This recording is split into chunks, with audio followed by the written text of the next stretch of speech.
Alors, on va commencer, oui, je disais.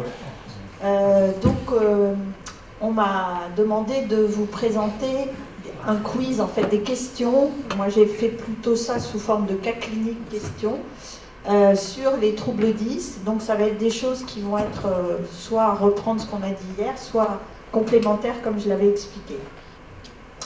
Donc, on va commencer avec un premier cas d'un enfant qui a 3 ans, qui entre, alors je ne sais pas si vous, ça s'appelle pareil, en petite section de maternelle, donc c'est la première année de scolarité en France, et donc il dit des mots qui sont incompréhensibles pour des gens qui ne le connaissent pas, et il ne fait pas encore de phrase. Donc voilà, j'ai mis plusieurs questions. Que vérifiez-vous? Quelles explorations allez-vous demander? Quels conseils donnez-vous aux parents? Que faites-vous vis-à-vis de l'école? Et comment allez-vous le suivre? Alors déjà, qu'est-ce qu'il faut vérifier? L'audition. L'audition, très bien. La communication. La communication, oui, pour rechercher éventuellement des signes en faveur d'un trouble du spectre autistique. Tout à fait. Faire éventuellement un questionnaire un peu plus complet sur, par exemple, le MChat, par exemple. Si vous avez la possibilité de le faire, bien sûr, oui, ça peut être complémentaire. Donc là, c'est un enfant qui est dans la communication, qui n'a pas de problème. Donc vous avez vérifié l'audition, elle est normale. Alors évidemment, il faut reprendre aussi l'historique, les antécédents, savoir s'il y a déjà eu des troubles du langage ou des apprentissages dans la famille, et puis d'autres antécédents éventuels.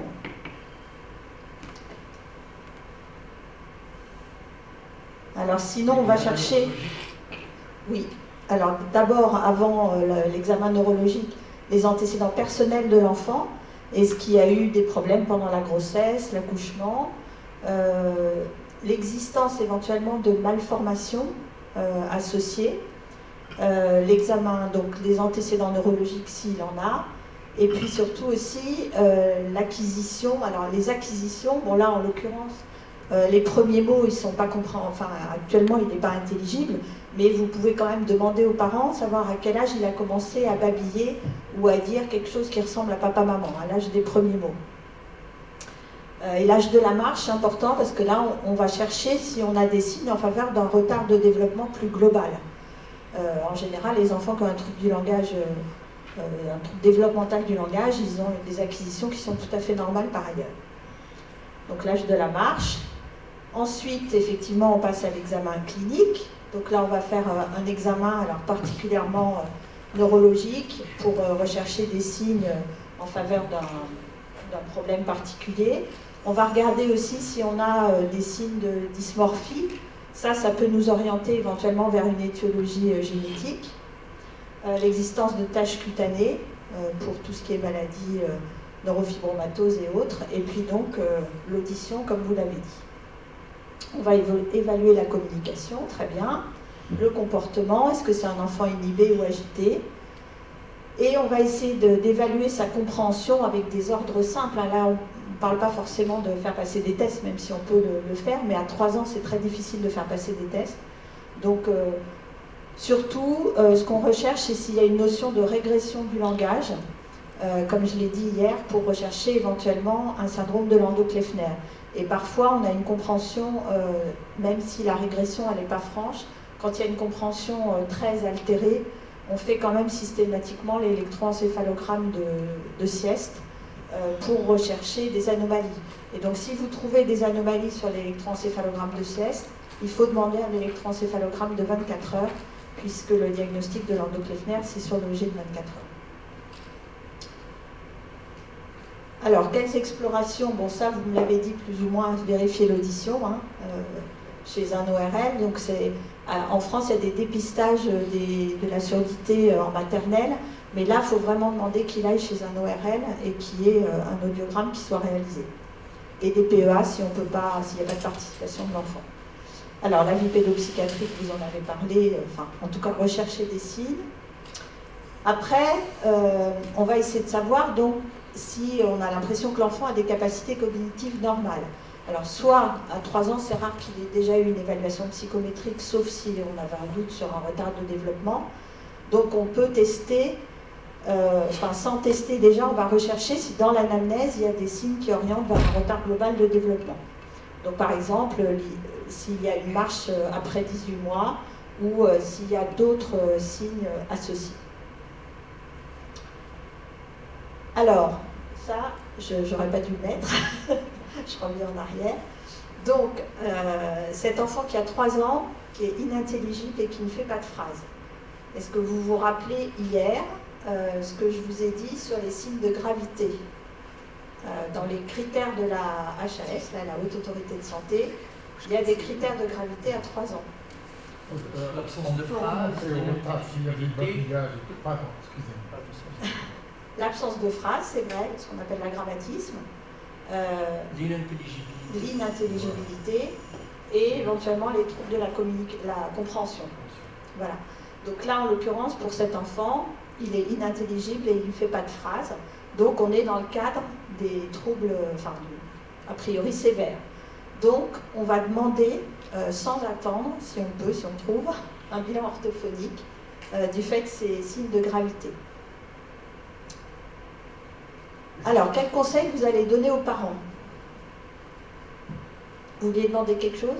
Oui, je voulais juste pour l'ORL, juste pour les pédiatres, quand vous envoyez à l'ORL, il faut lui préciser que c'est dans les cas de troubles d'apprentissage. Pourquoi? Parce que si vous lui dites juste surdité comme ça, il va juste faire l'audiogramme et vous le renvoyer. Mais si vous lui dites que c'est dans le cadre des troubles d'apprentissage, il va faire non seulement une audiométrie tonale, une audiométrie vocale, une audiométrie au bruit, il va faire aussi ce qu'on appelle les tests dichotiques et les tests centraux. Alors que si vous lui dites juste surdité sans trouble d'apprentissage, il va juste faire l'audiogramme et vous le renvoyer. C'est tout. Alors nous en France, c'est vrai que dans un premier temps, on fait l'audiogramme de base, on va dire, et après, s'il est normal, mais qu'on a vraiment des problèmes, et notamment au niveau de la compréhension, là, à ce moment-là, on peut creuser un petit peu et rechercher effectivement un trouble central de l'audition. Parce que ce que j'expliquais hier, on en a discuté hier, c'est qu'en France, nous, on a très très peu d'endroits où on peut faire une recherche de trouble central de l'audition. Les ORL, en général, en ville, ils ne font pas ce... Non, donc nous, même au CHU, ça fait pas longtemps que le service d'ORL s'est mis à rechercher ces troubles-là. Donc c'est pas encore diffusé. On en voit à Casa. Casa, il y en a qui le fait. Professeur Alfès qui le fait. Professeur Alfès qui fait ça. Alors, quel conseil vous allez donner aux parents? Donc, sachant que c'est un enfant qui n'est pas compréhensible quand il parle et qui donc, ne fait pas de phrase. Donc, c'est sûr qu'il doit être très en difficulté pour communiquer avec les autres. Donc, ce qu'on va rechercher avant tout, c'est à faire en sorte qu'il n'y ait pas des problèmes de comportement qui apparaissent.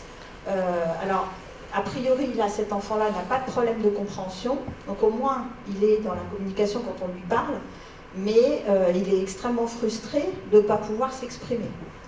Donc, il va falloir expliquer aux parents que ce n'est pas de sa faute s'il ne parle pas, et que ce n'est pas en lui disant les choses et en les lui faisant répéter qu'il va se mettre à parler.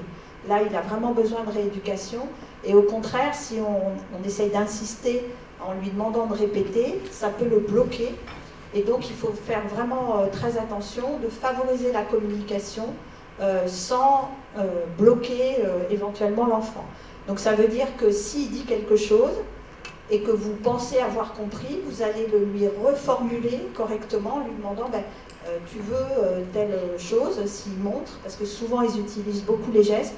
Vous allez voir, je vais vous montrer une vidéo après d'une petite fille qui avait des grosses difficultés d'intelligibilité, et ils utilisent énormément les gestes. Donc il faut favoriser ça, il ne faut pas faire comme si on ne comprenait pas quand ils s'expriment avec des gestes, et au contraire, éventuellement, si l'enfant est très très en difficulté, on va essayer de lui apprendre un code ou utiliser des pictogrammes pour lui permettre de communiquer quand il n'a pas de langage. Et au fur et à mesure, après, avec la rééducation, quand le langage va apparaître, il va abandonner tout seul les codes gestuels ou les pictogrammes. Enfin, ce n'est pas quelque chose qui va bloquer l'apparition du langage, au contraire. Donc, ne pas faire semblant de ne pas comprendre quand il s'exprime. Favoriser la communication par gestes et mimes. Tout ce qui peut favoriser la communication va être bon. Reformuler correctement ce que dit l'enfant. verbaliser ce qu'il demande pour être sûr d'avoir bien compris, que c'est bien ce que vous pensez avoir compris qu'il veut. Alors, limiter l'exposition aux écrans, bon ça je pense que c'est quelque chose que vous avez aussi qui se diffuse beaucoup en ce moment. Et voilà, bien expliquer aux parents qu'il faut essayer de limiter au maximum jusqu'à 2-3 ans l'exposition aux écrans. Théoriquement d'ailleurs jusqu'à 3 ans c'est pas d'écran. Et puis après, ça peut être dans des durées très limitées, surtout accompagné d'un adulte, pas l'enfant tout seul devant son écran sans interaction.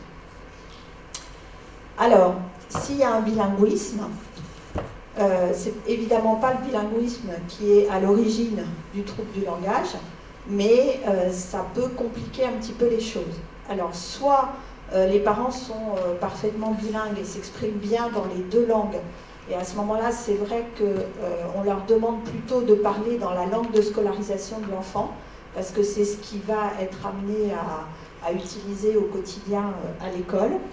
Et si la langue de scolarisation de l'enfant n'est pas bien maîtrisée par les parents, dans ces cas-là, on leur demande plutôt de continuer à lui parler dans leur langue maternelle. Donc sachant que quand il y a un trouble du langage, évidemment, il touche toutes les langues de l'enfant. Et les parents, nous on les teste évidemment en français, mais les parents nous disent, dans notre langue, il y a aussi du retard. Quelquefois, il y en a un petit peu moins dans la langue maternelle, mais de toute façon, toutes les langues sont touchées. Alors, par rapport à l'école, donc, qu'est-ce que vous allez donner comme recommandation? En discutant un peu hier avec quelqu'un, j'ai su quand même qu'il y avait des aménagements qui étaient faits au Maroc. Des aides. Aux frais des parents. Ah, aux frais des parents, d'accord. D'accord. Donc en France, on a, bon, il peut y avoir du soutien scolaire, ce que j'expliquais hier, des petits groupes d'enfants qui ont des difficultés de langage pour stimuler un petit peu le vocabulaire, notamment l'enrichissement du vocabulaire. Il y a ce qu'on appelle les réseaux d'aide pour les enfants en difficulté qui peuvent proposer des aides individuelles. Donc on va déjà conseiller une prise en charge soit individuelle, soit en petit groupe pour stimuler le langage et favoriser les échanges entre enfants. Certains enfants qui ont un trouble du langage, quand ils sont dans la classe entière où il y a 20 ou 25 enfants, ils n'osent pas s'exprimer, alors que s'ils se retrouvent à 2 ou 3 avec des pères qui ont à peu près les mêmes difficultés, ça va favoriser la communication. Voilà, alors après, si vous avez un doute, on n'est pas obligé de demander l'évaluation psychométrique tout de suite, hein, mais si vous avez un doute sur un retard plus global, bon, c'est vrai qu'à l'école, nous, on a des psychologues scolaires, parce que les psychologues en libéral, les évaluations coûtent très cher, et donc on peut demander, si la psychologue veut bien le faire, une évaluation psychométrique pour s'assurer que l'enfant a bien des compétences normales. Alors, sachant que là, c'est un enfant qui a des troubles du langage très importants, il vaut mieux utiliser une évaluation non verbale. Donc, il y a la WMV qu'on a en France, c'est le Wechsler non verbal, qui permet d'évaluer les capacités intellectuelles sans utiliser du tout le langage.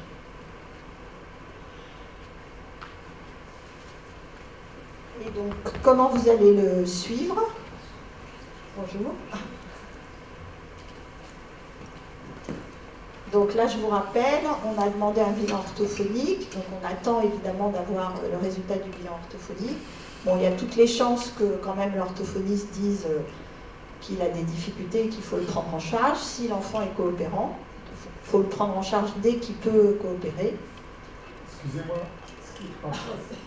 est-ce que c'est l'orthophoniste qui va fixer le nombre de séances ou c'est le pédiatre qui va lui dire vous me faites tant de séances? Alors nous, on peut faire des recommandations, mais en France maintenant, la prescription c'est bilan orthophonique et rééducation si nécessaire, et c'est la liberté en fait de l'orthophoniste de proposer le nombre de séances.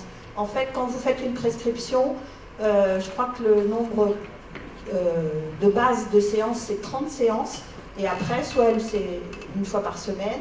Alors ce qu'on dit pour les troubles sévères comme ça, c'est qu'en petite section, c'est une fois par semaine. En moyenne section, c'est 2 fois par semaine. Et si vraiment le trouble est très sévère et l'enfant a encore des difficultés importantes, essayer de passer à 3 séances par semaine en grande section. Bon, après, avec la pénurie d'orthophonistes qu'on a, c'est extrêmement difficile d'obtenir ça. Même les enfants, ils veulent. Alors ça dépend. Même les enfants, S'ils refusent, de toute façon, c'est bon, ça ne sert à rien d'essayer de forcer. Il faut effectivement avoir leur coopération quand même. Nous, ce qu'on fait dans le centre, c'est que nous faisons le bilan psychomoteur et le bilan orthophonique dans la même journée. L'orthophoniste, il est là, le psychomotricien, il est là. Et le psychomotricien, il est un peu plus entraîné pour faire aussi les bilans psychologiques aussi. Donc on fait les 3 en même temps. Oui. C'est plus facile comme ça. Très bien. Donc en fait, vous allez le revoir à peu près tous les 6 mois, si vous pouvez, pour voir avec la rééducation comment il évolue. Donc si ça évolue, même s'il garde des difficultés, tant mieux, hein, on continue. Après, il peut y avoir donc des difficultés psychologiques qui vont se greffer là-dessus. Donc soit un enfant qui est très inhibé, soit au contraire un enfant qui devient agité. Donc on peut être amené à proposer en plus un soutien psychologique parce que si la coopération de l'enfant, on vient d'en parler, n'est pas très bonne, il a peut-être aussi besoin d'avoir un suivi psychologique. Et important, donc là on n'est que à 3 ans en petite section, mais donc vous allez continuer à le suivre, et y compris, même si l'enfant a bien évolué, au moment du CP, il faut être vigilant sur l'entrée dans la lecture parce que ça peut être compliqué. S'il vous plaît, Oui. quand il arrive au CP, est-ce qu'il y a une école où il n'y a que ces enfants-là ou vous les mettez avec les autres? Alors, en général, on les met avec les autres dans un CP ordinaire, sauf dans des cas très particuliers, j'en ai vu un il n'y a pas très longtemps, où il redouble la grande section de maternelle parce que l'école ne le sentait pas du tout prêt à aller en CP cette année, et il est encore totalement inintelligible, totalement, et avec un retard dans ses acquisitions, dans les prérequis du langage écrit, dans le calcul. Donc celui-là, on s'est dit, si on le met en CP ordinaire l'année prochaine, il risque, même avec une aide humaine avec lui, il risque d'être complètement perdu. Donc, dans ces cas-là, on essaye d'avoir une classe adaptée à petit effectif. Et dans l'idéal, alors là, en l'occurrence pour cet enfant-là, il habite à côté de l'hôpital. Donc on va peut-être le prendre dans notre unité de rééducation pour qu'il bénéficie de la scolarité à petit effectif et de la rééducation intensive. Mais de façon générale, les troubles du langage, il faut essayer d'éviter de les faire redoubler, si on peut, parce que de toute façon, le redoublement ne sert pas à grand-chose. Et on essaye en CP ordinaire. Il y en a un certain nombre qui apprennent à lire sans problème. Donc, dans ces cas-là, on a bien fait de le mettre en ordinaire. Et si ça ne va pas, c'est après qu'on prend la décision d'orienter. Ma question, c'est par rapport à l'âge. Avant, c'était le CP 7 ans. Là, on voit des enfants à 5 ans au CP. Est-ce que c'est un facteur quand même qui peut fausser l'évaluation? Dire le fait qu'un enfant à 5 ans, il est déjà en CP, il est censé lire, alors que sa maturité n'est pas encore oui. optimale. Alors pour nous, le CP, c'est 6 ans théoriquement à l'école. C'est 6 ans. En France, c'est comme ça. Et Donc à 5 après, ans, c'est qu'on lui a fait sauter des classes et qu'il sait lire. voilà. Non, la question, c'est-à-dire il y a des enfants qui sont nés en 28 mars. Donc c'est 6, c'est pas 6. C'est l'année des 6 ans, le CP. Même si vous avez 6 ans en janvier ou en décembre, c'est l'année des 6 ans. Ici, la loi, elle est devenue. Donc c'est 6 ans. Donc, on parle du public. Le public, c'est 6 ans. Oui. Après, il y a toujours. Alors, faire éventuellement sauter une classe ou, pour un enfant qui a un trouble du langage, c'est pas forcément une bonne idée de le mettre en avance parce qu'il va être d'autant plus en difficulté. Donc, même s'il peut être tout à fait intelligent et avoir de bonnes capacités par ailleurs. Alors là, je voulais vous faire entendre, du coup, je ne sais pas trop comment je déclenche la vidéo. Je dois appuyer sur le bouton ou... Non, là, ça revient en arrière.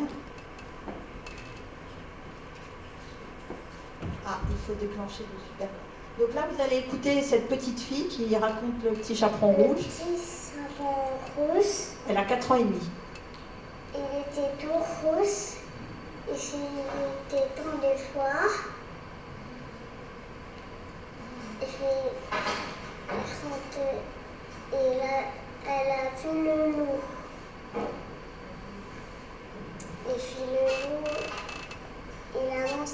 petit sapin rose. Pourquoi il l'a mangé?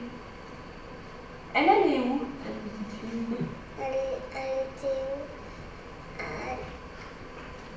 Elle est chez sa grand-mère. Elle allait chez sa grand-mère. Et qu'est-ce qu'elle lui apportait?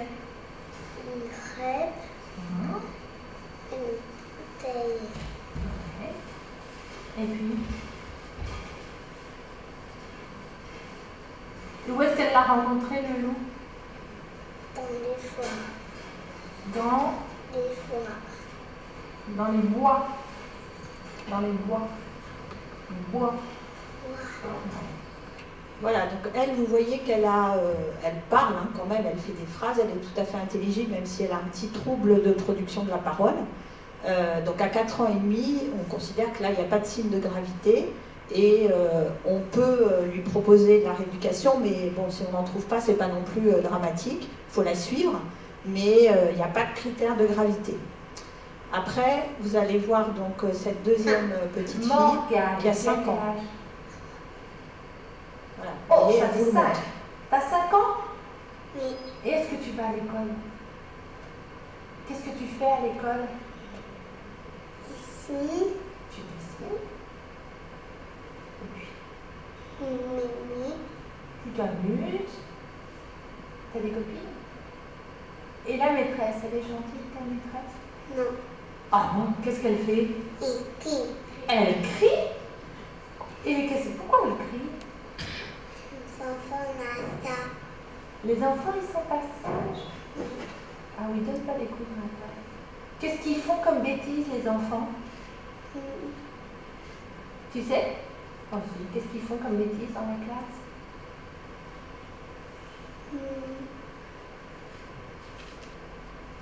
Que la maîtresse, elle leur crie après?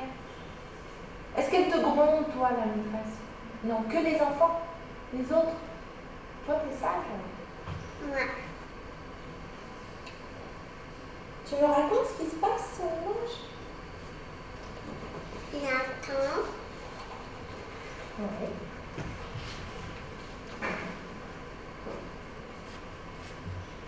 Qu'est-ce qu'elle fait, la petite fille? Nathan, Elle se lave les dents. Et le petit garçon?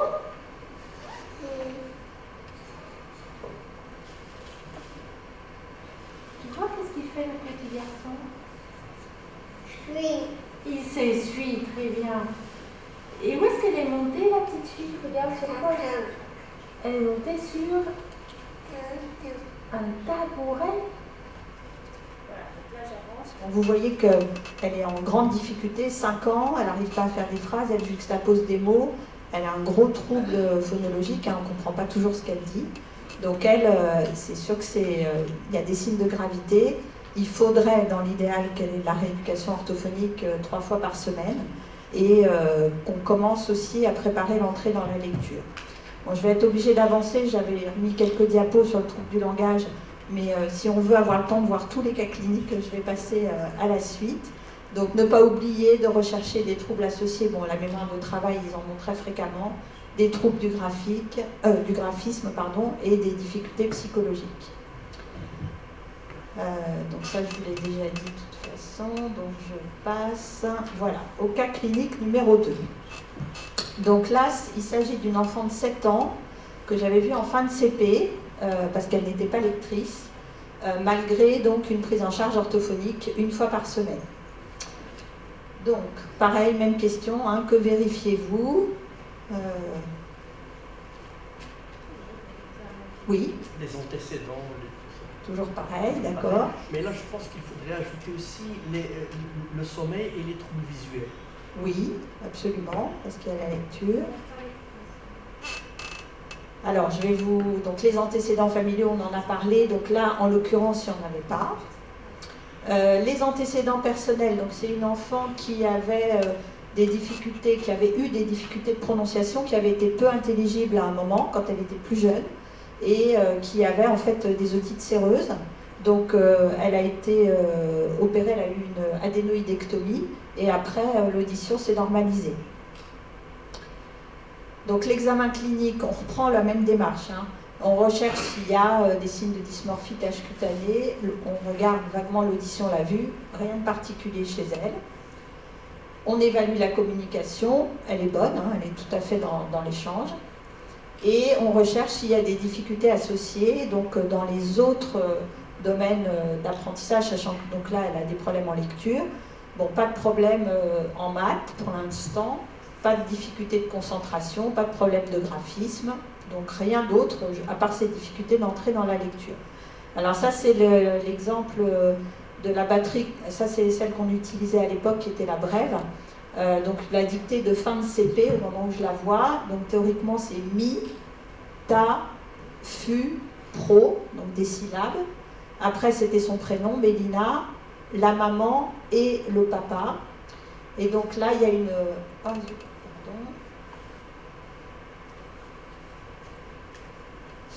Je voulais vous montrer, voilà, ça c'est une phrase ici, elle joue, théoriquement elle joue avec le petit chat et noir qu'elle ne savait pas écrire. Voilà, donc elle n'a pas du tout le niveau qu'elle est censée avoir. On voit quand même qu'elle est capable d'écrire son prénom et qu'elle connaît quelques mots, maman, papa, là, le. Donc, quelles explorations vous allez demander? Vous me l'avez déjà plus ou moins dit, vérifier l'audition et la vue chez un ORL et un ophtalmo. Alors, on va essayer d'évaluer ses capacités non verbales. Je n'avais pas d'évaluation psychométrique encore. Là, en l'occurrence, je n'ai pas de doute sur une déficience intellectuelle. Hein. Elle n'a pas eu de retard de développement en dehors du langage. Elle n'a pas marché après 18 mois et il n'y a pas de signe associé. Donc, j'ai prescrit, mais elle avait déjà un bilan orthophonique et rééducation si nécessaire. Et quels conseils vous allez donner aux parents là, par rapport à ces difficultés? Donc, évidemment, elle ne peut pas faire ses devoirs toute seule. Donc, qu'est-ce que vous leur conseillez?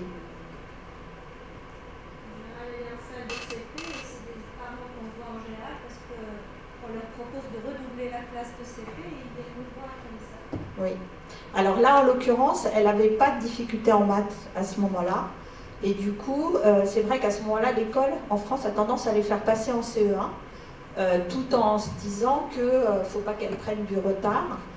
Mais par contre, il va falloir adapter la scolarité. Donc ça va être les conseils qu'on va donner à l'école, d'essayer de faire une pédagogie adaptée qui pourrait être des maths de CE1, mais plutôt du français de CP.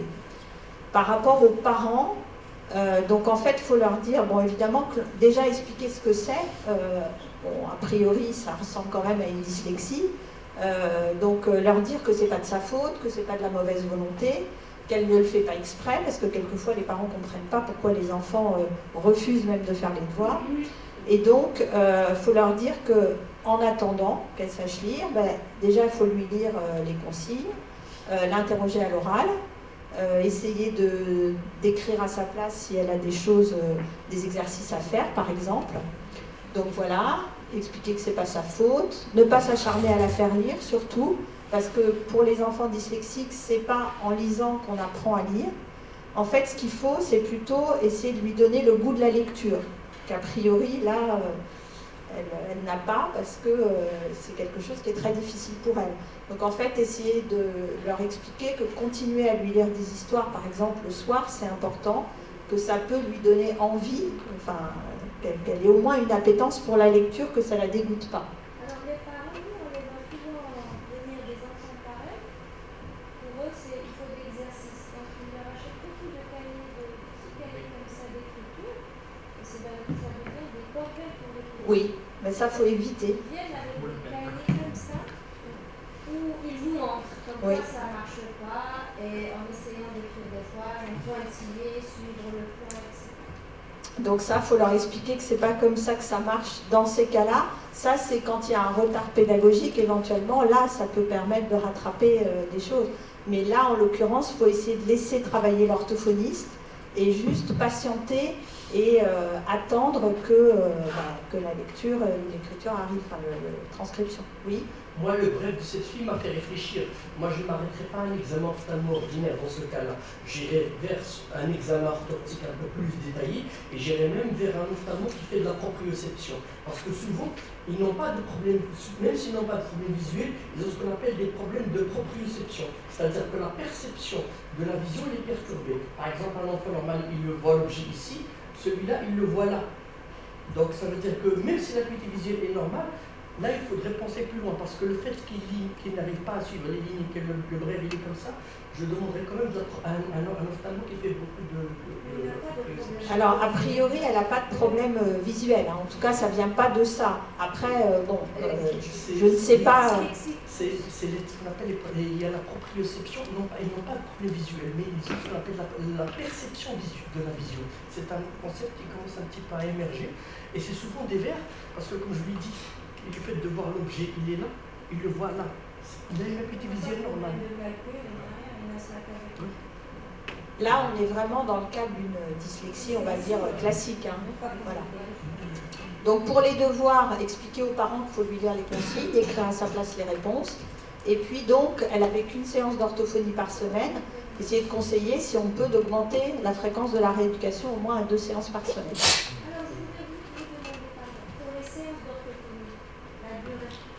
Alors, théoriquement, c'est 30 minutes. Et dans les... Non, classiquement, c'est 30 minutes. Il n'y a que dans les cas où il y a un trouble sévère du langage oral associé qu'on peut aller jusqu'à 45. C'est remboursé par la sécurité sociale. Il y a une nomenclature, en fait, en France. Mais théoriquement, c'est 30 minutes. S'il vous plaît, c'est juste comment faire la part du côté psychologique. Parce que quelquefois, ces enfants-là, avant qu'ils soient diagnostiqués, donc ont été déjà eu des brimades, des reproches donc à la maison, dans l'entourage, dans le quartier, à l'école. Et quelquefois, ça rend l'enfant un petit peu introverti. Et ça exagère, ça majore donc ces troubles. Et c'est pour ça que c'est important de bien expliquer la situation aux parents, éventuellement aux enseignants si on y arrive, enfin si on peut avoir un contact avec eux, pour bien expliquer qu'il ne faut pas essayer de la forcer, que ce n'est pas de sa faute, et qu'elle a un trouble du langage écrit, et donc il va falloir qu'elle ait de la rééducation, une prise en charge adaptée. Mais souvent, la simple consultation en expliquant les choses aux parents, ça permet déjà de faire baisser la tension. Voilà. Mais vous avez raison, on en voit des enfants qui arrivent très stressés, et même dans le refus de l'école, hein, quelquefois. Voilà, donc suivi psychologique, ça rejoint exactement ce que vous venez de dire, s'il y a une souffrance de ces difficultés. Alors, vis-à-vis de l'école, on l'a déjà un petit peu abordé. S'il y a des difficultés aussi en maths, on peut conseiller le redoublement, parce que là, s'il y a un retard global dans les apprentissages, ça peut éventuellement valoir le coup de faire un redoublement. Si c'est, dans le cas de Mélina, c'était comme ça, uniquement la lecture, on peut lui proposer de passer en CE1 avec une pédagogie adaptée. Voilà, avec des aménagements pédagogiques. Donc, demander du soutien scolaire, un renforcement pédagogique, ça c'est ce dont on a parlé hier, même s'il y a de la rééducation, etc., mais ça peut quand même aider. Et l'idéal, c'est qu'il y ait un lien entre l'orthophoniste et l'enseignant pour que, par exemple, l'orthophoniste puisse reprendre des choses qui ont été vues à l'école et que l'enfant a du mal à intégrer. Donc, comment vous allez la suivre?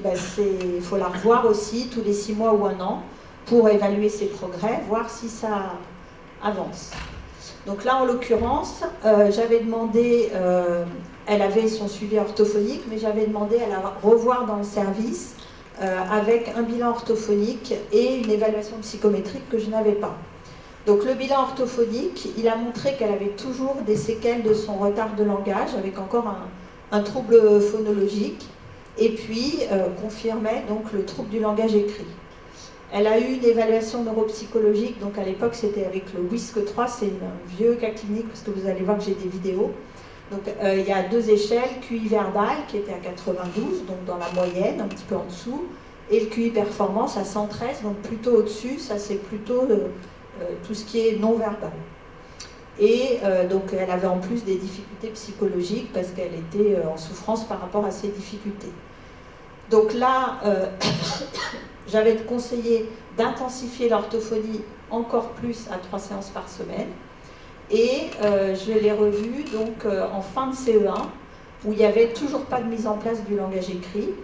Et là, il commençait à avoir aussi des difficultés en mathématiques. Donc on a décidé de la prendre en charge dans notre unité pour l'équivalent de son CE2 ou du redoublement du CE1. Donc là, vous avez sa dictée à la fin de cette deuxième année, donc c'est la même que tout à l'heure. Donc les syllabes, c'est quand même mieux. Mi, ta, fu, il n'y a que la syllabe complexe pro qu'elle a du mal à transcrire. La phrase « elle joue avec le petit chat noir », donc on voit que c'est pas encore ça, il y a des inversions de lettres ici. Joue qu'elle a écrit jour, avec, bon, on considère que c'est bon, hein, même s'il y a un accent. Le petit, donc des confusions pete, il n'y a pas le T à la fin. Chat, qui est bien écrit, et noir, où il y a aussi une erreur. Alors je vais vous la faire, je vais vous passer cette vidéo où l'orthophoniste qui l'a prise en charge dans le service l'a filmée au mois de novembre, donc c'était 2 mois à peu près après son arrivée dans le service, pour vous faire entendre comment elle déchiffre. Alors, je pense qu'il faut que je fasse partir la vidéo là-haut.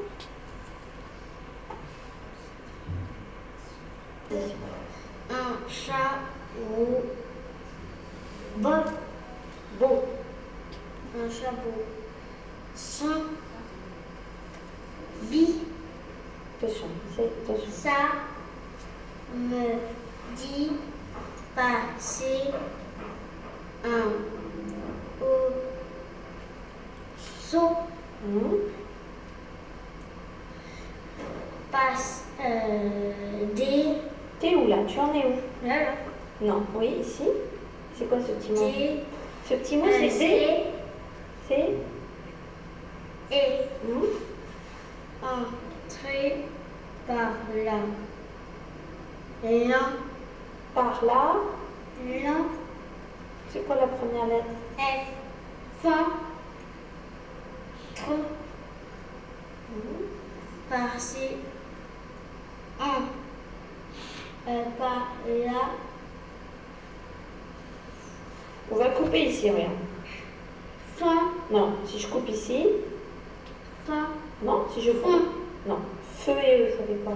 Feu. Naître de la cuisine. Voilà, donc là on voit, évidemment le déchiffrage est très laborieux, il y a des confusions de sons, elle est obligée d'être aidée par l'orthophoniste pour savoir bien découper, et la lecture est tellement laborieuse qu'elle ne peut pas du tout comprendre ce qu'elle dit. Il y a quand même un petit peu de déchiffrage, hein, elle n'est pas au stade complètement zéro. Donc après, ça c'est sa dictée à la même période. La manche.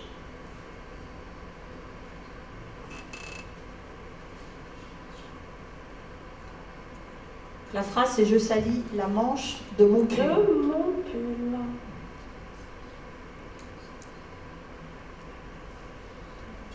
Donc là on voit plein de confusions. Les MN, les PT. Il y a du chocolat. Il y a des problèmes de segmentation puisque mon pull, elle a écrit mon pull mais tout collé. Ça c'est il y a du chocolat, donc confusion DT, DP, TC. Sur mon chocolat.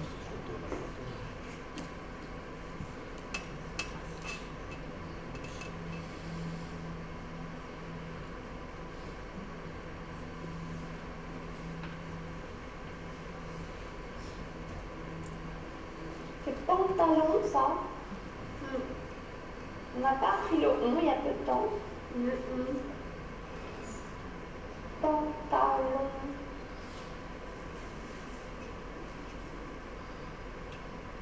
C'était.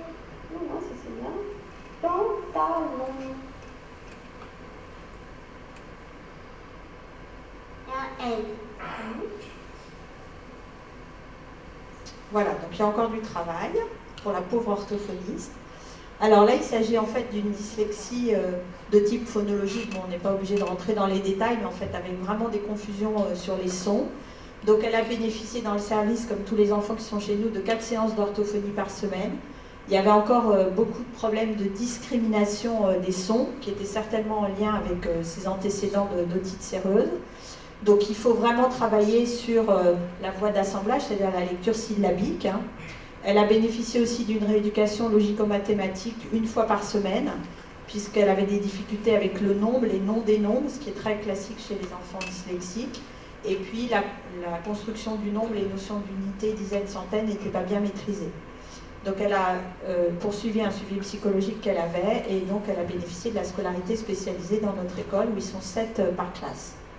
Donc ça, c'est la dictée après une année passée dans l'unité. Donc là, elle est théoriquement à la fin du CE2. Donc la dictée de niveau CE1, elle est là, elle est parfaite. Hein. Mita Fupro, elle joue avec le petit chat noir. Donc là, on voit qu'on a quand même des gros progrès. Du coup, on lui a fait passer la dictée CE1. La neige, ça c'est des mots qui n'existent pas. Courti, Pradu, Dimanco. Donc elle transcrit maintenant très bien avec les sons. Et puis le petit chien dort près de la cheminée. Là, on voit qu'il y a encore des problèmes d'orthographe d'usage. Bon, ça risque de rester. C'est une dictée qui est simple, de niveau CE1, mais on voit quand même qu'elle a bien avancé. Alors, je vais vous la faire entendre en lecture sur le même texte qu'elle n'a pas du tout travaillé, évidemment. Et là, c'était au mois de juin, à la fin de la première année. Robot. Samedi passé, un oiseau est entré par la fenêtre de la cuisine. Il s'est posé sur une chaise, mais il s'est envolé quand il a vu un drôle de chat qui dormait sur un coussin. Voilà, donc une lecture qui est quand même plus fluide. On voit qu'elle peut lire, elle ne déchiffre pas chaque mot. Hein. Il y a une lecture globale qui s'est mise en place et donc quelque chose qui est beaucoup plus fonctionnel et qui lui permet d'accéder au sens. Bon, évidemment, c'est un texte de fin de CP. Ça ne correspond pas à son niveau scolaire, mais c'est déjà pas mal. Oui? Pourquoi elle met ses mains pour elle s'aide pour suivre les lignes, les mots. Ça peut, le doigt curseur, ça peut les aider quelquefois. C'est l'orthophoniste qui lui a dit de faire ça ou c'est d'elle-même? Je ne sais pas, mais ça peut être l'orthophoniste. Certains enfants ne l'utilisent pas du tout et d'autres en ont besoin. Donc on les laisse faire, il ne faut pas les empêcher. Voilà, donc là c'est la dictée, la même dictée pareil qui n'a pas été entraînée entre-temps. Ah,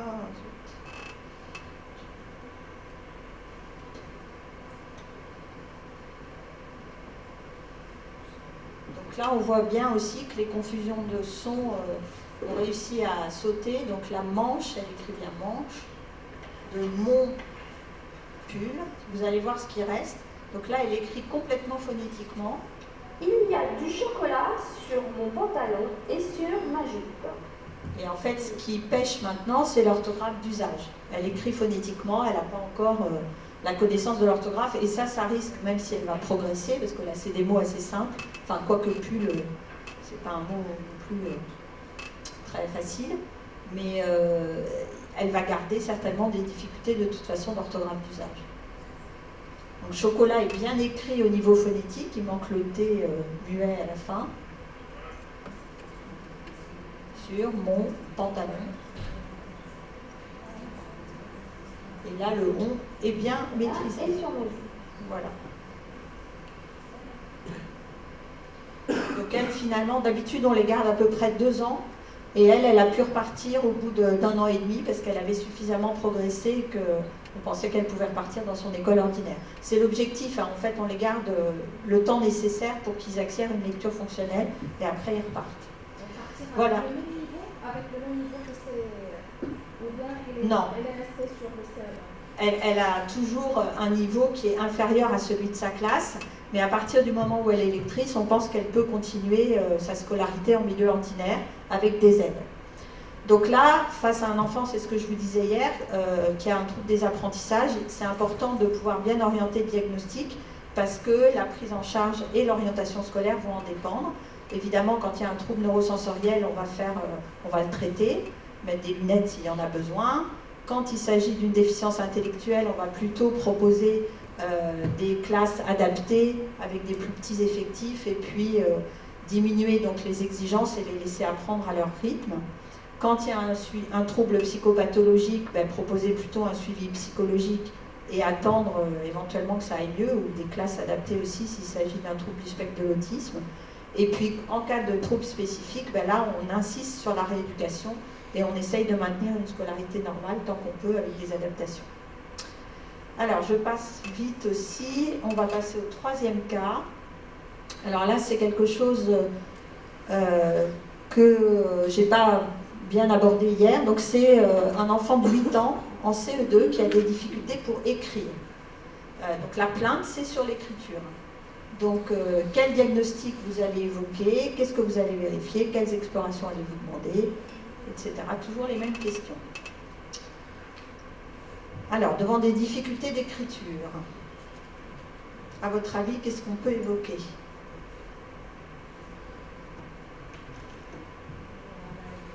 Oui? La même chose que pour les autres cas cliniques, les antécédents. Oui, mais là, au niveau, je parle... alors, la démarche diagnostique, elle est toujours la même, ça, on est d'accord. Mais est-ce que ça vous oriente vers quelque chose, le truc de l'écriture? Au niveau de la cause... Alors justement, déjà ça c'est une bonne question. Le problème c'est est-ce que c'est le graphisme ou est-ce que c'est un trouble du langage écrit? Ça c'est déjà deux diagnostics qui peuvent être différents. Après, mettons que ce soit le graphisme. Alors on pense au psychomotricien, ça c'est pour la prise en charge. Mais sinon dans l'étiologie, qu'est-ce qui peut donner des troubles de l'écriture? Dans les troubles 10, si on prend au sens large. Les dysgraphies. La dysgraphie toute seule, ça peut arriver. Ça peut être une dyspraxie. Dans le cadre d'une dyspraxie, c'est vrai.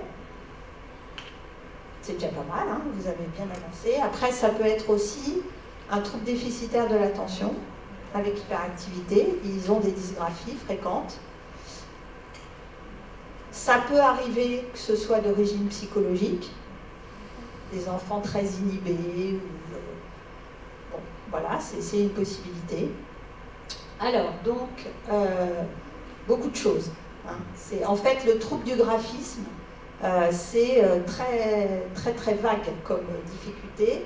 Donc, ça peut être un trouble développemental de la coordination, un TDAH, un TLE, on en a parlé.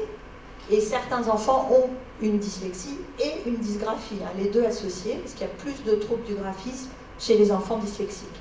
Donc un trouble psychologique ou psychopathologique, un haut potentiel intellectuel, parce que certains ont aussi, même s'ils ont des très bonnes capacités, des difficultés graphiques. Alors ça, on pense que c'est peut-être parce qu'ils ont un trouble 10 à minima, qui compense, donc ils n'ont pas vraiment de difficultés scolaires, mais on ne voit que la partie émergée de l'iceberg, qui est le trouble du graphisme. Et puis ça peut être aussi, on n'en a pas parlé, mais un trouble d'origine neurologique, c'est-à-dire que ça rentre dans le cadre d'une pathologie neurologique. Voilà, donc qu'est-ce qu'on va vérifier? Là, on reprend exactement la même démarche. Les antécédents familiaux. Alors là, on va chercher trouble du langage oral, trouble du langage écrit, éventuellement de TDAH, connu ou pas connu. Hein. Donc on recherche, on demande aux parents si eux, ils avaient des problèmes de concentration quand ils étaient petits, et de TDC éventuellement. Les antécédents personnels, donc là, la prématurité hein, particulièrement, parce que c'est un facteur de risque, le développement psychomoteur, donc concernant la marche et le langage. Est-ce que l'enfant est autonome dans la vie quotidienne? Est-ce qu'il y a une maladresse? Est-ce qu'il a eu des difficultés pour apprendre à s'habiller? Là, il a 8 ans et demi.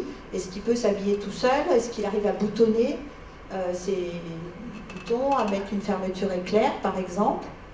Est-ce qu'il peut faire sa toilette, se laver les cheveux? Est-ce qu'il utilise des couverts correctement? Et puis, est-ce qu'il a appris à faire du vélo ou à nager? Donc tout ça, c'est des éléments. S'il y a des difficultés, ça peut nous orienter vers un trouble de la coordination. Donc le sommeil et l'alimentation, ça c'est un petit peu classique. Et puis, est-ce qu'il a, si on ne vous donne pas cette plainte d'emblée, il faut quand même aller chercher, poser des questions par rapport à la concentration et au comportement à l'école ou à la maison.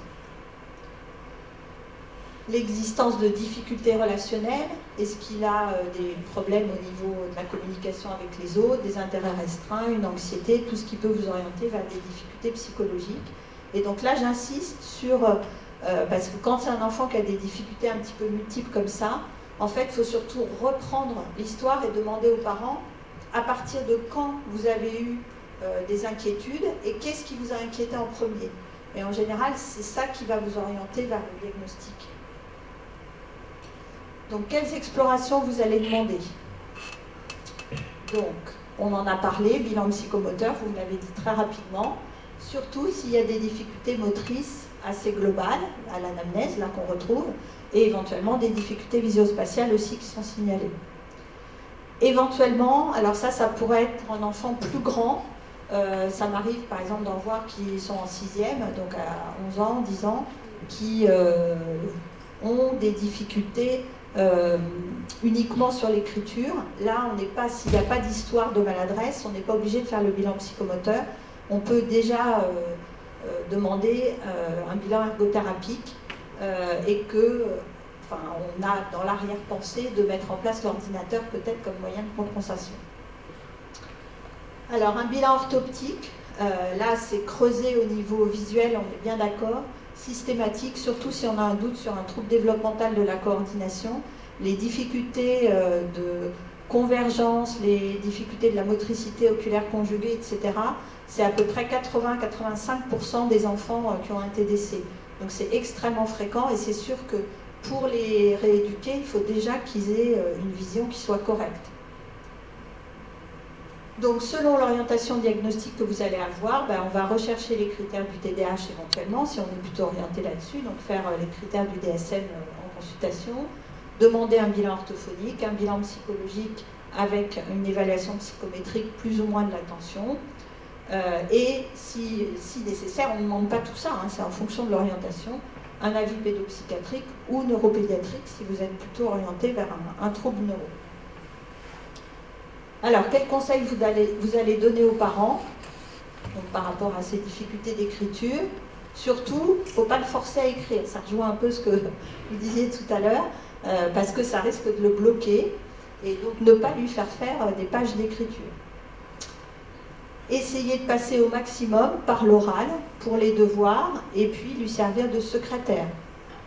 Pareil à l'école, il y a la possibilité de demander, ça on va le voir après, mais une aide humaine qui puisse écrire à sa place. On va essayer de valoriser ses efforts, vraiment le féliciter au contraire quand il y a des choses qu'il fait bien, essayer de valoriser tout ce qui est bon pour lui donner confiance en lui, qu'il ait une bonne estime de lui-même et qu'on ne le dégoûte pas de l'école.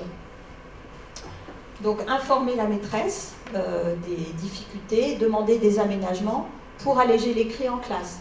On peut leur proposer par exemple des exercices à trous où ils n'ont qu'un mot à écrire plutôt que de rédiger toute une phrase. Par copier l'énoncé de façon systématique quand il y a des questions, ce qu'on demande souvent aux élèves.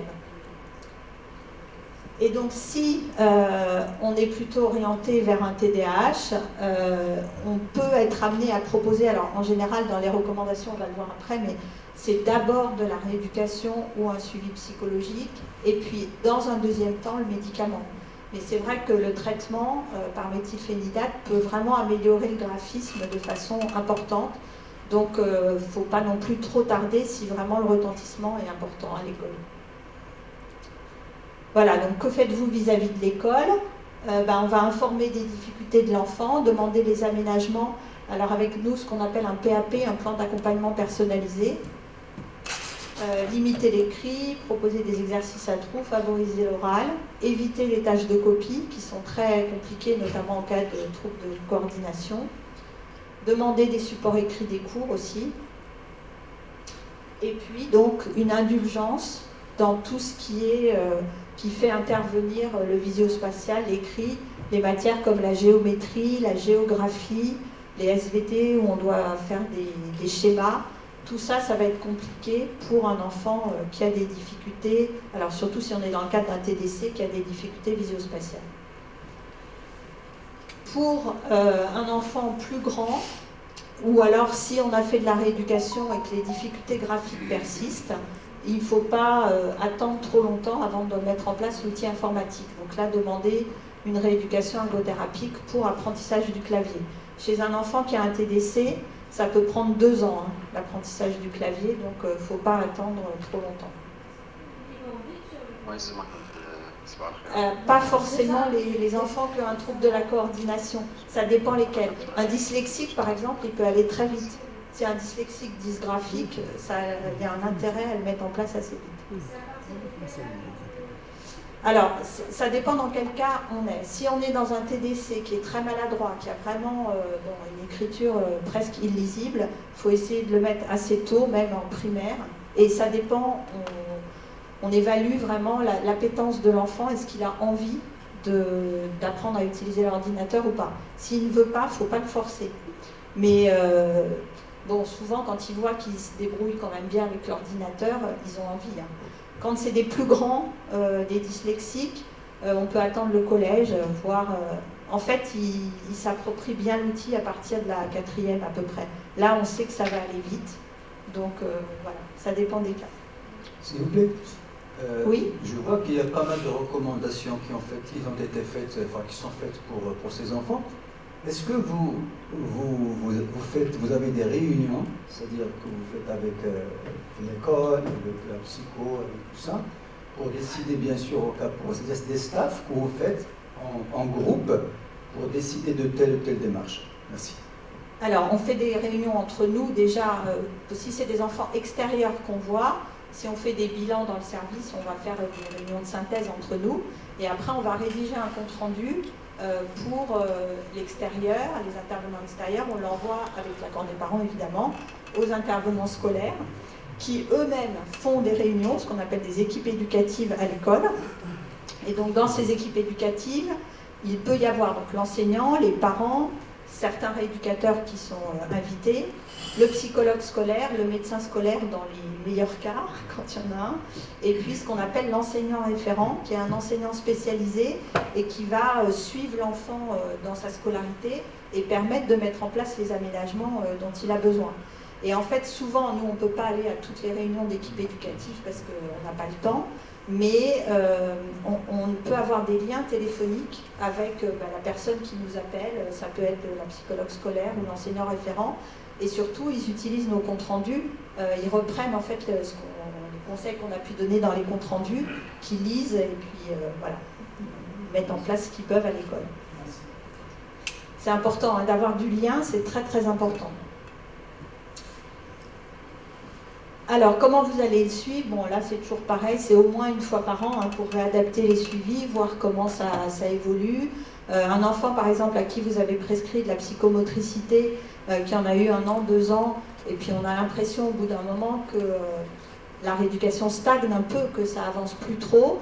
Si l'écriture reste très illisible, à ce moment-là, on peut peut-être penser à mettre en place l'outil informatique et donc arrêter la psychomotricité pour de l'ergothérapie, ou alors faire pendant une période les 2 rééducations en parallèle pour pouvoir continuer quand même à aider l'enfant au maximum. Donc, si on a là je parle, si vous êtes en libéral et que vous avez suivi l'enfant comme ça, enfin en France en tout cas, il y a les centres de niveau 2, de niveau 3 dont j'ai parlé hier. Donc les libéraux qui sont en difficulté par rapport au suivi d'un enfant, on leur dit qu'il ne faut pas hésiter à demander un avis dans un centre soit de niveau 2, soit de niveau 3. Alors, là c'est les vidéos que je n'ai pas eu le temps de vous passer hier, donc par rapport à 2 enfants dyspraxiques qu'on a eu dans le service il y a plusieurs années, donc c'est des vidéos assez anciennes. Donc là, dans une première vidéo, vous allez les voir sauter à la corde. C'est un diagnostic qu'on peut évoquer dans une cour de récréation. Tant vous allez voir, elles sont maladroites et pas à l'aise. Moi, je suis pas mieux. Alors... Elles avaient à peu près 9 ans, 9-10 ans. Et puis, Véronique les a fait 2 fois des cheveux ce matin. Il y a le problème de coordonner le mouvement, le passage de la corde et le saut, qui était très compliqué. 1, 2, 3, mince. Ok.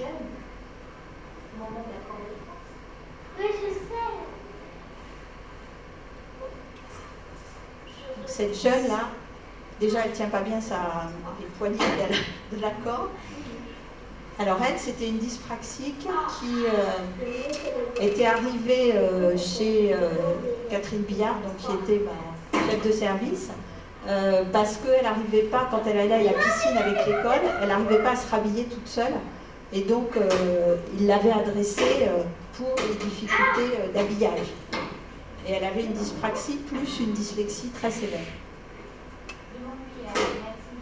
Et sans faire de rebond, envoyer sans faire de rebond. Là, elles ont du mal, vous voyez, à renvoyer le ballon et à le réceptionner aussi.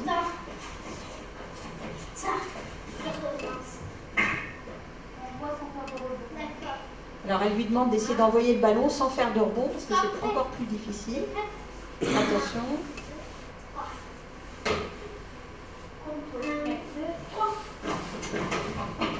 Voilà. Donc ça, c'est un diagnostic qu'on peut éventuellement évoquer au cours de sport. Alors là, c'est un enfant à qui l'ergothérapeute demandait de reproduire cette pyramide de cubes qui est très simple, hein, sachant que c'était un enfant qui devait avoir, c'est pareil, 8 ou 9 ans, donc c'était tout à fait dans ses cordes théoriquement. Et donc, vous voyez déjà comment il est parti, c'est assez particulier.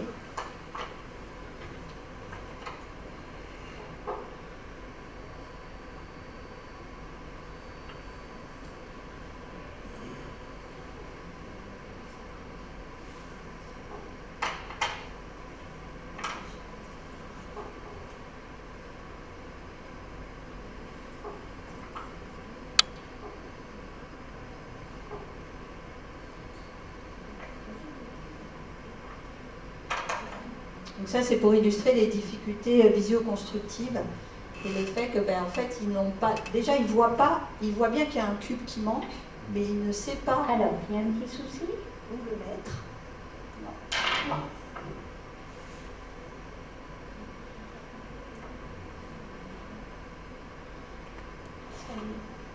Voilà, il n'arrive pas à analyser. Donc en fait, tout le travail de l'ergothérapeute, ça va être déjà de lui apprendre à analyser et puis à mettre en place des stratégies pour réussir à faire des constructions correctes. Tout ce que des enfants qui n'ont pas de problème apprennent spontanément.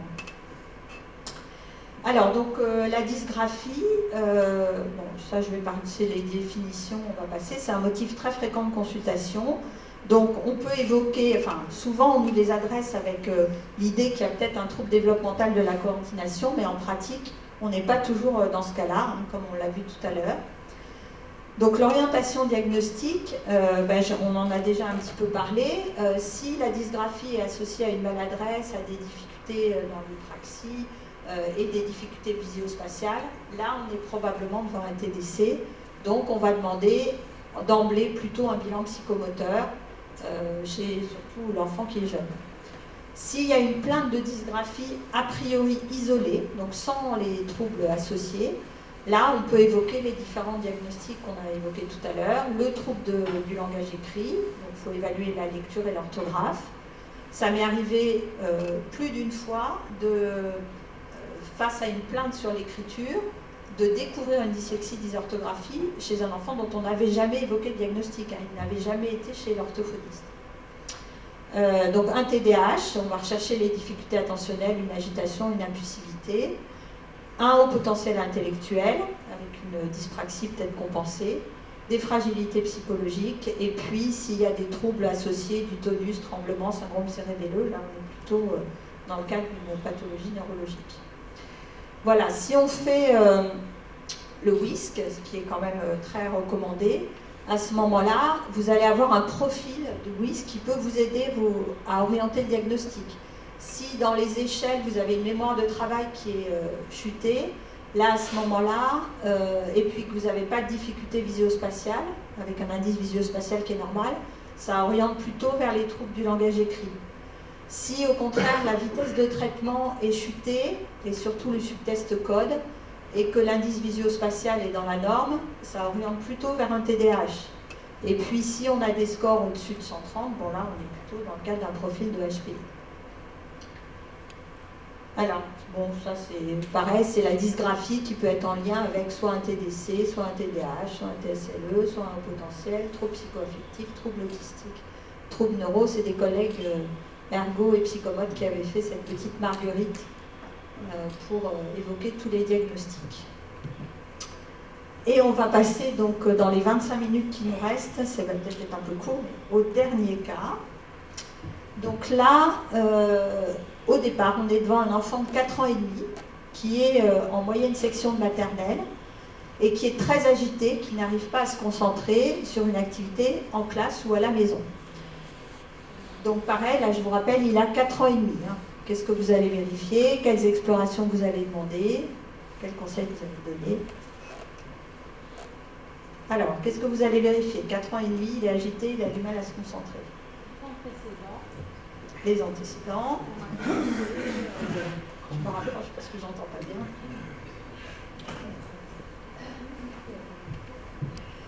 Oui, les antécédents.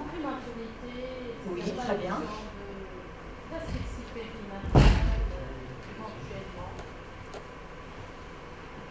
Aussi les autres signes de TSA, c'est-à-dire les armes restrictives, est-ce qu'il y a des stabilités, est-ce qu'il y a d'autres... Parfaitement, très bien. Tout ce qui est communication, orale, visuel aussi, pour voir s'il y a une interaction. Le développement psychomoteur. Très bien, oui. Examen neurologique. Alors, un truc qui est important aussi, tout ce que vous avez dit est très important.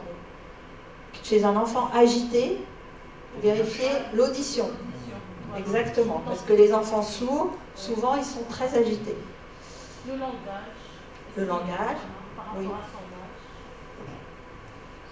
Alors, les antécédents familiaux. Donc, est-ce qu'il y a des difficultés de concentration chez un des parents? Des problèmes de comportement à l'école, ça on le retrouve souvent à l'anamnèse. Et même si les parents ne le savent pas, après ils peuvent demander aux grands-parents et puis nous donner les informations la fois d'après. Donc l'existence de difficultés scolaires, même non étiquetées hein, chez un des deux parents, de difficultés graphiques, de troubles du langage, oral, écrit ou autre. Ensuite, les antécédents personnels, on en a déjà parlé, hein, c'est les mêmes questions. Alors, chose très importante aussi, la qualité du sommeil.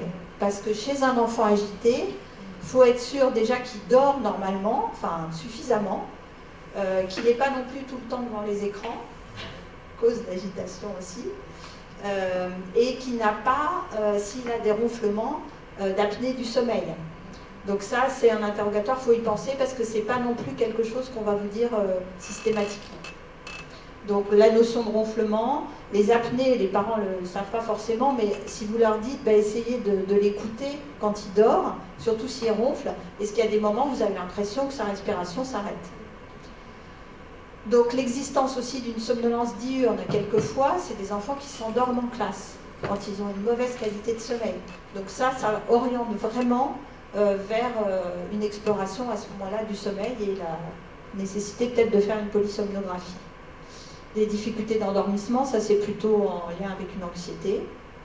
Alors après, les difficultés psychoaffectives, anxiété, difficultés de séparation, colère ou intolérance à la frustration, ce qui va plutôt orienter vers le TDAH, l'exposition aux écrans, et puis donc on fait un examen clinique classique, hein, et notamment, je dis, rechercher l'existence d'une dysmorphie, de taches cutanées, d'autres malformations, qui peuvent orienter aussi vers un syndrome génétique, parce que l'agitation, ça peut être une porte d'entrée vers la découverte d'un syndrome.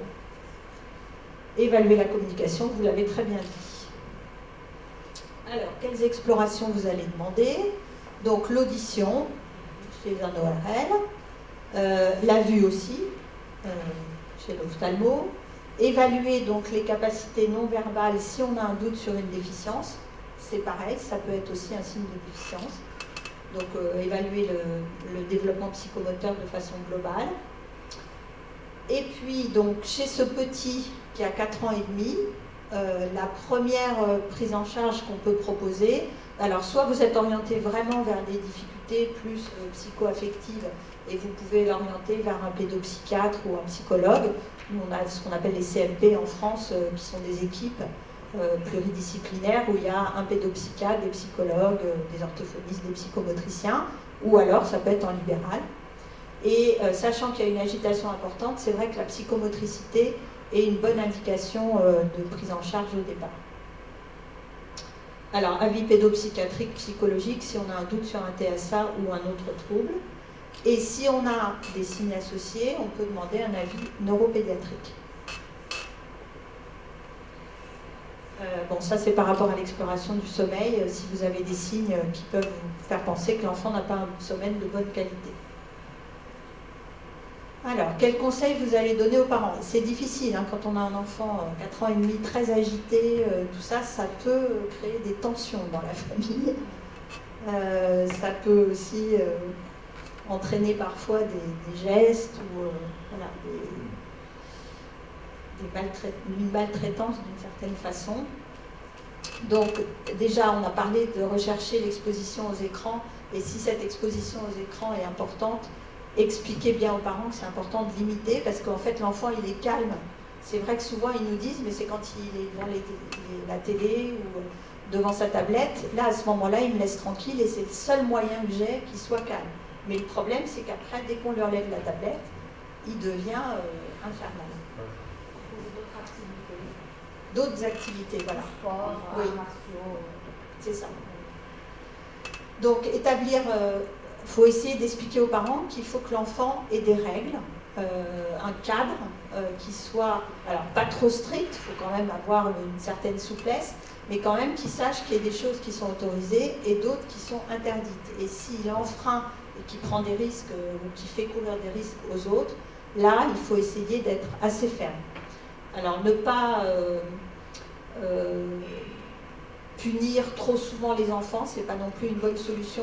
L'objectif c'est plutôt de valoriser les bons comportements. Donc vraiment pareil, le féliciter, l'encourager quand il a un comportement qui est adapté. Et quand il y a des choses qui sont inadmissibles, les punitions c'est pas forcément une bonne chose, mais c'est à ce moment-là lui proposer ce qu'on appelle un temps d'arrêt. C'est-à-dire le mettre dans un endroit où il n'a rien à faire, pas dans sa chambre, dans un couloir par exemple, par terre.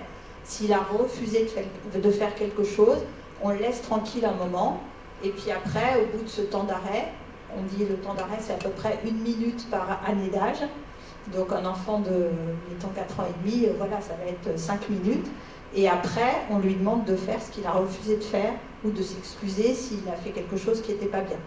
Et si l'enfant bouge, se lève pendant son temps d'arrêt, etc., ben, il faut le renvoyer toujours calmement, hein, sans s'énerver, mais dans son couloir. Et voilà, essayer de se faire respecter, c'est le début pour essayer d'améliorer les choses. Donc ignorer les comportements désadaptés, c'est de faire ce qu'on appelle de l'extinction, c'est-à-dire ne pas faire attention s'il y a des comportements un peu provoquants, pour amener l'enfant en fait à ne plus faire ces comportements qui sont désadaptés. Temps d'arrêt, donc si les limites sont dépassées, et puis essayer de favoriser au maximum, ce qui n'est pas toujours facile non plus, les moments de partage et de plaisir avec l'enfant. Quand on est dans des liens un peu tendus, on oublie quelquefois, enfin on a tendance à punir l'enfant et on oublie qu'il faut essayer de passer des moments agréables, et que c'est comme ça qu'on peut rétablir quelquefois le contact avec son enfant. Alors, vis-à-vis de l'école, on va voir, il est encore petit, hein, il a 4 ans et demi, mais on peut savoir si, malgré tout, à l'école, il arrive à suivre les apprentissages comme les autres enfants, ou s'il est en difficulté, si justement ces problèmes de comportement et d'attention vont gêner ses apprentissages. Donc, s'il y a des difficultés, que c'est dur à gérer pour la maîtresse, on peut demander, alors nous on appelle ça une AESH maintenant, avant c'était AVS, aide aux enfants en situation de handicap. Donc c'est une personne qui vient et qui reste avec l'enfant. Alors c'est pas à temps plein en général, ça peut l'être pour les enfants autistes par exemple, mais souvent c'est un certain nombre d'heures dans la semaine. C'est un petit peu pour soulager la maîtresse et qu'elle puisse s'occuper aussi des autres enfants. Donc le suivi par le réseau d'aide, ça peut exister aussi dès la maternelle, et notamment avec des suivis psychologiques ou de rééducateurs plus du comportement. Alors on peut être amené à solliciter la psychologue scolaire soit pour observer l'enfant, soit pour faire une évaluation psychométrique. Alors, comment vous allez le suivre?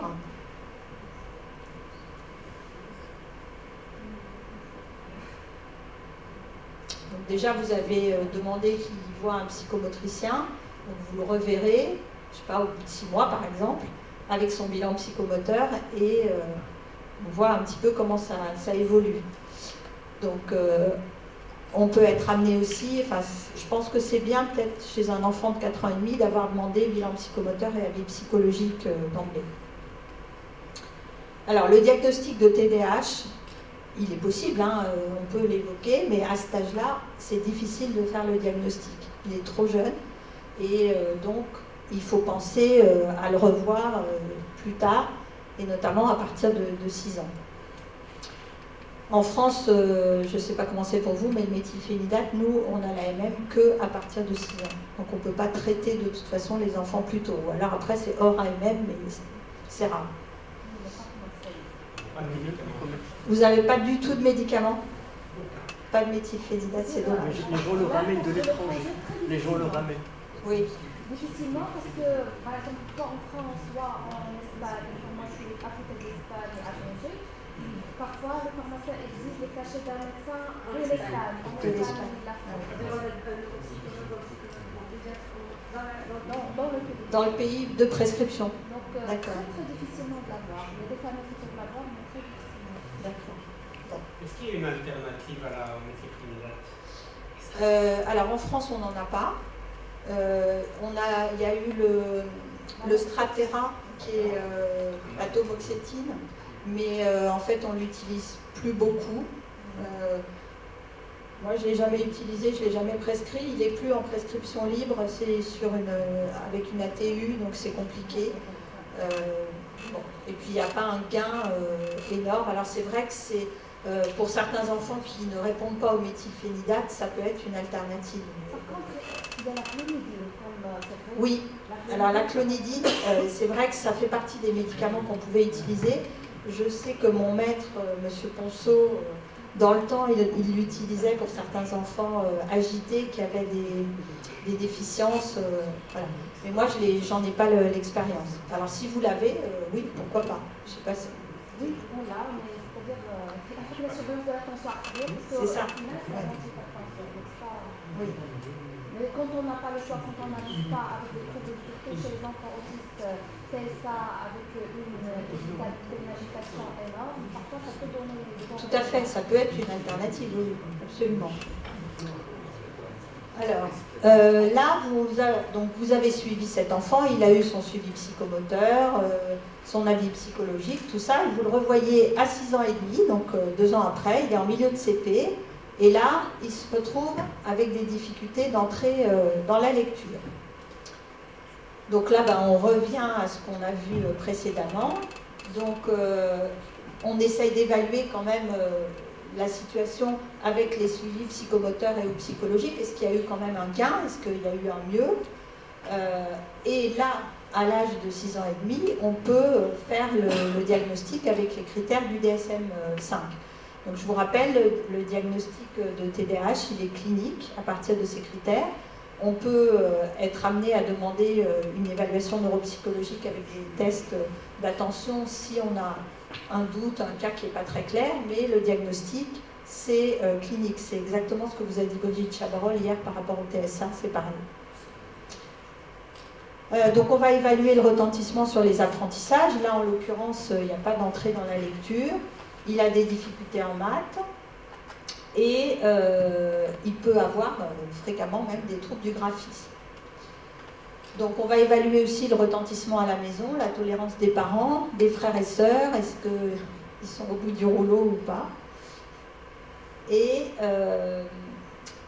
donc là, comme c'est un enfant qui a des difficultés d'apprentissage, en plus, on va demander un bilan orthophonique et une rééducation si nécessaire pour le trouble du langage écrit. Alors, si on a besoin, je l'ai dit, je viens de le dire, un bilan neuropsychologique de l'attention, mais qui n'est pas nécessaire pour le diagnostic, Et donc on peut aussi demander l'évaluation psychométrique si elle n'a pas été déjà faite antérieurement. Alors pour les parents, là je pense surtout si la situation est un peu critique à la maison, on va pouvoir commencer à aborder le diagnostic donc, étant confirmé de TDAH. Je vais reprendre après un petit peu les critères. Donc la possibilité d'un traitement médicamenteux. Donc quelquefois ils ne s'y attendent pas trop, les parents ne sont pas forcément d'accord, mais le fait de leur en avoir parlé, après ça peut permettre que quand ils vont repartir, ils vont en parler avec leur médecin, les rééducateurs, tout ça, les gens à l'école aussi, et ça peut leur permettre d'avoir d'autres avis, et souvent dans un deuxième temps ils reviennent vers nous en disant finalement je veux bien essayer le traitement. Donc on conseille quand même de continuer le suivi psychomoteur ou psychologique s'il y a eu un bénéfice, et si on a l'impression que c'est toujours nécessaire. Alors on peut proposer aussi ce qu'on fait dans le service, des groupes d'entraînement aux habiletés parentales pour les parents qui sont en difficulté pour gérer à la maison. Je ne sais pas si vous avez ça au Maroc, des groupes de type Barclay. Ça vous... Non, vous n'avez pas du tout. Donc là, nous, on a dans le service une psychiatre qui est psychiatre d'adulte et qui fait des groupes pour les parents pour leur expliquer voilà, un petit peu ce que je vous ai dit tout à l'heure, de valoriser les bons comportements, de ne pas faire attention aux provocations, de faire les temps d'arrêt, voilà, comment gérer les écrans, comment faire les devoirs avec des enfants qui sont souvent un peu récalcitrants. Voilà, c'est une prise en charge. Alors, les groupes Barclay, théoriquement, je crois que c'est sur 3 ou 4 mois. Là, elle fait des groupes sur 1 an. Et donc avec plusieurs parents qui sont ensemble et qui peuvent aussi échanger, rapporter leurs expériences à la maison. Et en général, ça les aide bien. Et donc il y a un petit livre qui s'appelle Du zen à la maison, qui a été fait par l'équipe de Robert Debré et qui est, je pense que vous pouvez le trouver en ligne, je vous ai mis le lien là, qui reprend en fait les grands principes de ces groupes Barclay avec des conseils éducatifs à la maison. Donc ça, je pense que vous pouvez le trouver, je l'ai eu moi sur internet. Bon, après il y a le labo qui nous en donne des exemplaires, mais vous pouvez l'avoir. Je vous laisse prendre des photos aussi pour avoir le lien.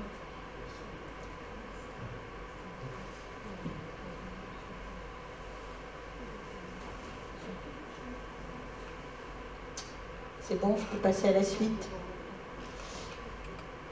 Alors, vis-à-vis de l'école, donc, on va demander des aménagements pédagogiques pour le TDAH, on va les voir après, et pour le trouble du langage écrit aussi, selon l'évolution, c'est-à-dire soit avec la rééducation orthophonique, les choses rentrent dans l'ordre, bon, à ce moment-là, ça ira, mais si la dyslexie se confirme, il faudra aussi mettre en place les adaptations pour le trouble du langage écrit. Alors justement, ces aménagements pédagogiques pour le TDAH, donc pour ce qui concerne les troubles d'attention, on conseille des consignes courtes et précises et avec un support écrit qui peut permettre à l'enfant de s'y référer s'il ne se rappelle plus ce qu'on lui a dit. Donc leur faire répéter la consigne pour être sûr qu'ils l'ont bien intégrée. Essayer de diminuer tout ce qui est distracteur sur sa table, qu'il ait juste le matériel nécessaire, qu'il ne soit pas placé à côté de la fenêtre parce que du coup il va aller regarder ce qui se passe dehors. Pas loin de l'enseignant, si possible au premier rang, pour que l'enseignant puisse le rappeler à l'ordre s'il voit qu'il est ailleurs et qu'il puisse lui répéter aussi les consignes. On va essayer de cibler les apprentissages importants pour que l'enfant voit ce qui est donc, soit sous forme de tableau, soit en surlignant les choses qui sont importantes dans les consignes. Et puis surtout, voilà, sensibiliser l'enfant pour qu'il mobilise son attention au moment où on lui dit une chose importante. Et donc proposer des tâches courtes ou alors fractionnées avec des étapes. Ensuite, pour ce qui est de l'impulsivité et de l'agitation, donc c'est des enfants qui ont besoin de bouger. Quelquefois, rester assis toute la journée à l'école, c'est impossible pour eux. Donc on peut leur donner des responsabilités, ce qui les valorise en plus, de distribuer des copies, de ramasser des documents, d'aller effacer le tableau par exemple, enfin quand on a des tableaux avec des craies encore. Voilà, essayer d'établir des petits codes gestuels avec l'enfant pour ne pas le reprendre devant la classe mais juste avec un petit geste qu'ils comprennent qu'il faut qu'ils se calment ou qu'ils se taisent. Donc il faut essayer de tolérer certains comportements gênants, mais là encore une fois, il faut établir des limites quand même.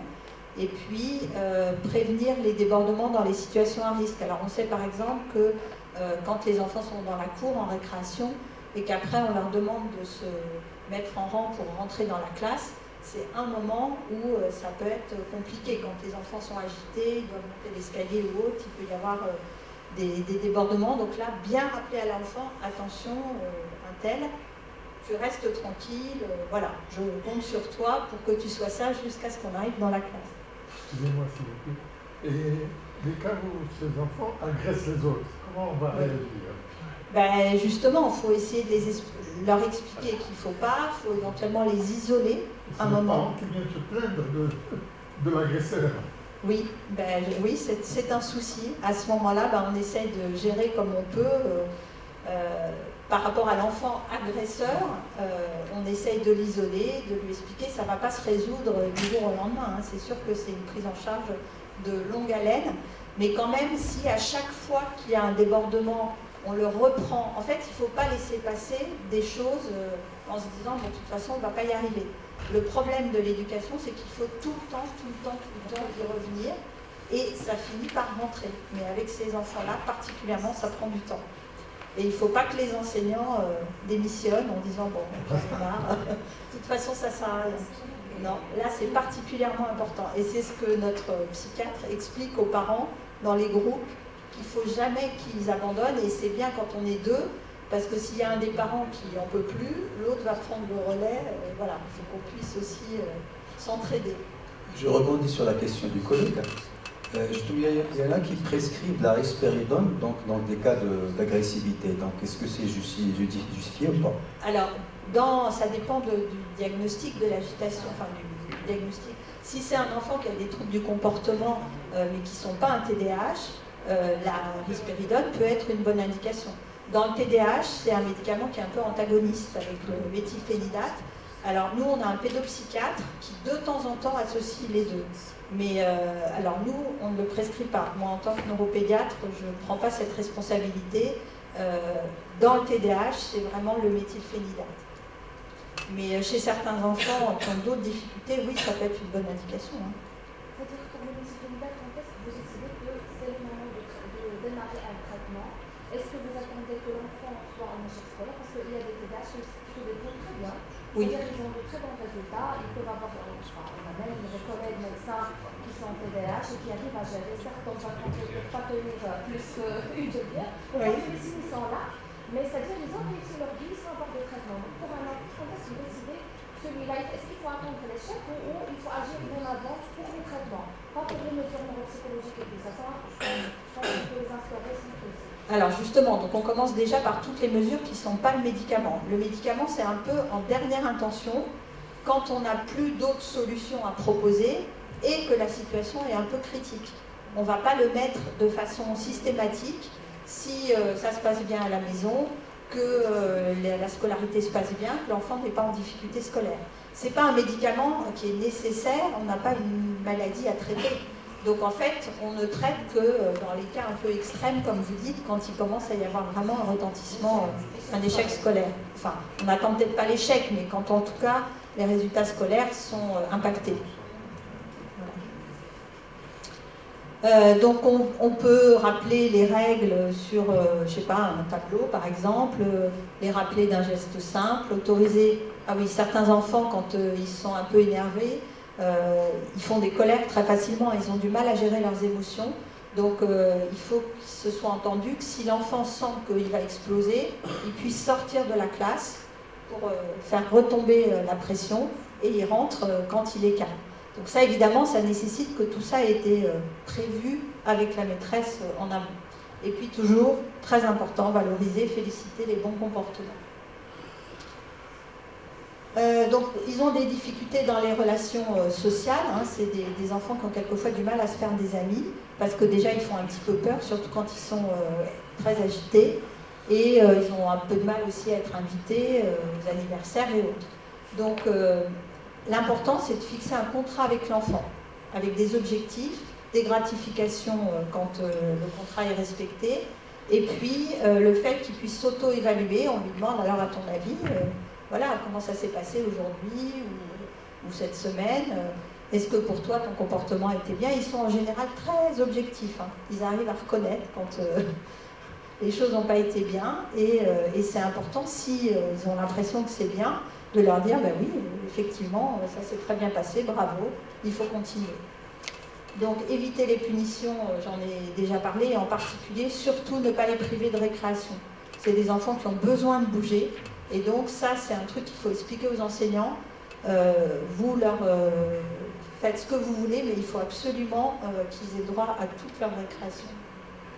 Donc valoriser, féliciter si le contrat est respecté, encourager devant les autres aussi pour améliorer l'estime d'eux-mêmes, rassurer l'enfant s'il est stressé, frustré, essayer de le calmer, encourager les interactions sociales positives, et puis avoir des contacts réguliers avec les parents, si possible faire alliance avec eux et utiliser un peu des stratégies identiques à la maison.